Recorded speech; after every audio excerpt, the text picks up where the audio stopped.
Kyle, I know this was an eye-opening weekend for you because you have been refraining from New York Giants football, but the Giants got it done in your first real outing of them, taking out the Minnesota Vikings. And for anyone that was shouting to the high heavens that the Minnesota Vikings were frauds, this feels like a vindicating moment. I've been also shouting, contrary to you, that I think the Giants, there was something there. I didn't want the Niners to face them in round one. I think there's some talent on this team. Kayvon Thibodeau, Dexter Lawrence on the defensive side.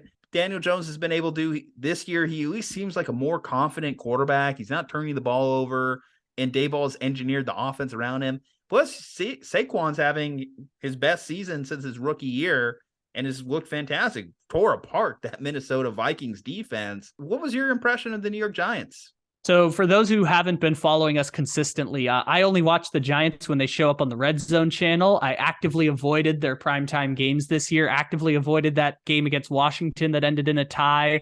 I think they played the Cowboys on Monday Night Football, just actively avoided Giants primetime games this year because I was like, they're the Giants. They were 4-13 last year, finished 3-6-1. So I was like, I'm sure the 3-6-1 is probably more representative of who they are than the 6-1, given that the 6-1 stretch included Baltimore throwing up on themselves and giving a game back, plus the Packers throwing up on themselves and giving a game back in London against the Giants. So, the Giants probably were like a 500 team this year. And then I got to this playoff game and they were actually super fun.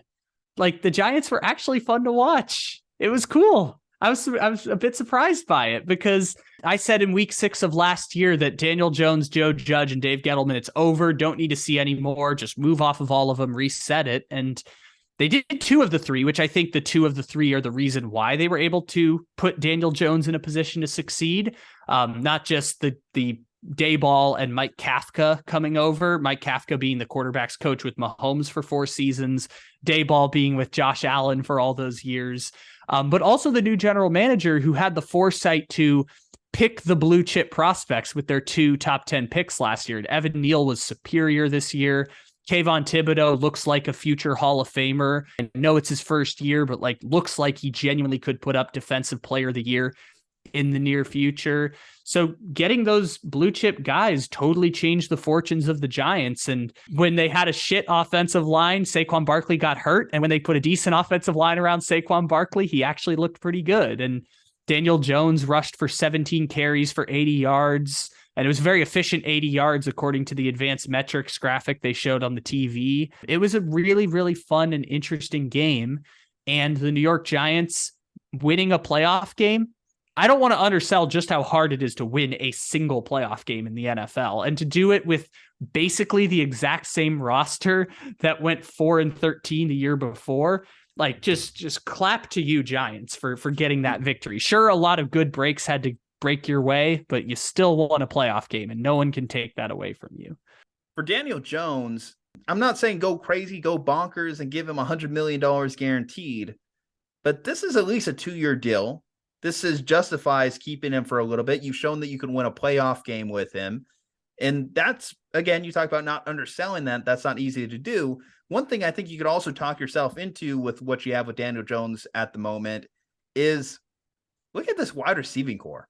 You look around the league, tell me who else has a wide receiving core this bad, and they've been able to still make it to the playoffs and win a playoff game with this wide receiving core. Richie James Jr. is like their top guy.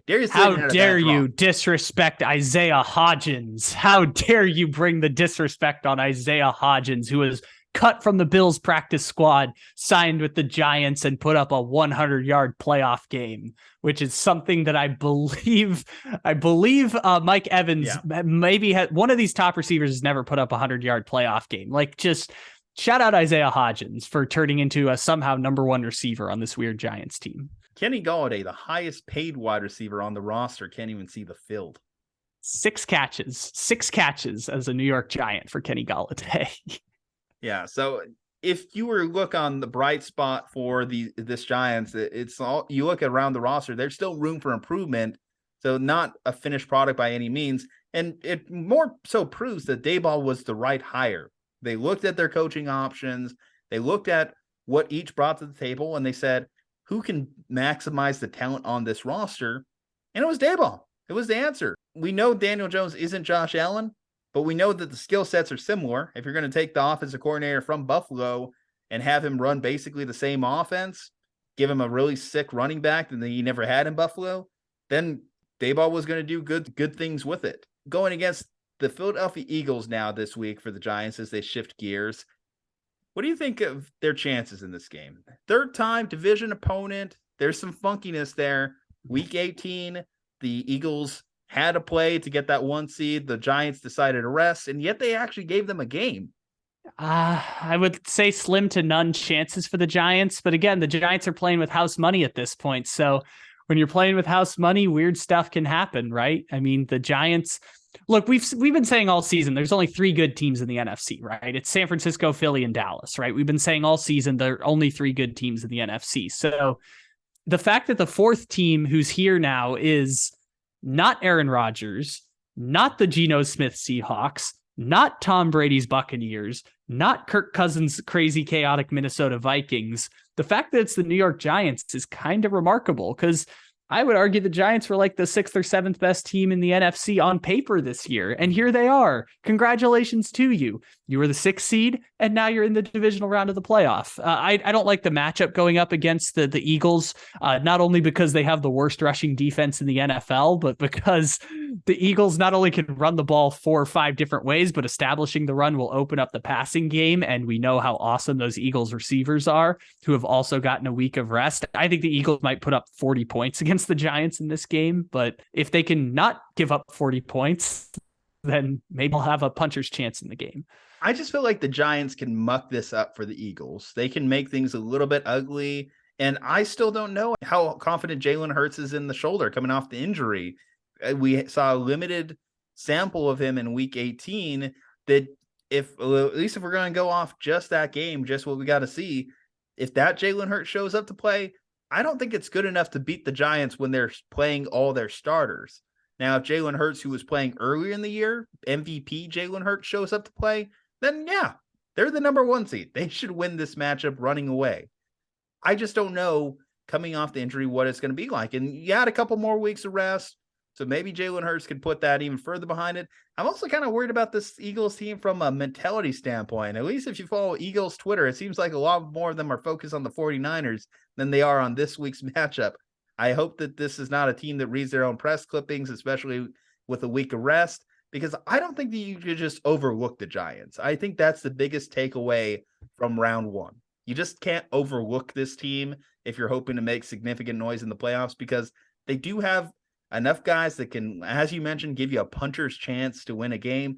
And again, you face a team for a 3rd time in the year. Can't emphasize that narrative enough. It becomes more difficult. Who knows you better than your division opponents? The answer, nobody. There's no other matchup you can have that's going to pose more difficulty than someone that knows all your personnel, has seen all your personnel for multiple years, and can develop a game plan around it. Case in point, last week, the Cincinnati Bengals were 8.5-point favorites against the Baltimore Ravens without Lamar Jackson. This week, the Philadelphia Eagles are 8.5-point favorites against the New York Giants. So I think that's the best comparison you're going to find among these games. The Geno Smith Seahawks were 9.5-point favorites against San Francisco, and they were winning at halftime. It's not to say that it's impossible. I think that the Giants have a path to victory, and it's going to be keeping Jalen Hurts and the Eagles offense off the field for as long as possible. And whether that's with 13 play, 70-yard field goal drives, or however they end up deciding to do it, that's the best strategy to victory. Or they force a lot of turnovers against the Eagles, which I think the Giants had a negative turnover margin this year. So I don't think that that's necessarily the most foolproof strategy. Is Jalen Hurts, who had 6 turnovers all season, is going to start throwing the ball all over the yard. I don't think that's probably going to happen. But again, the Giants can win. Just like the Seahawks could have beaten the 49ers last week. The Ravens were pretty close to beating the Bengals. So it's not to say it's impossible. I just see a very... Thompson almost beat the Bills.